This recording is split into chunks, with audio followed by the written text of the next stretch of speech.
Hey guys, in this video I'm going to show how to make full screen size in VirtualBox Manager. So this is Windows 10. So you need to click on this, right click on the desktop. So go to display settings and choose display and come down. You can see this display resolution.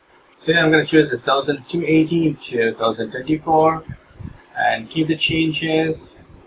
Just close it. So there is a scroll up down, but I want to fix this. You need to go to view and click on full screen mode, switch. See, now I can see this entire desktop in my VirtualBox Manager.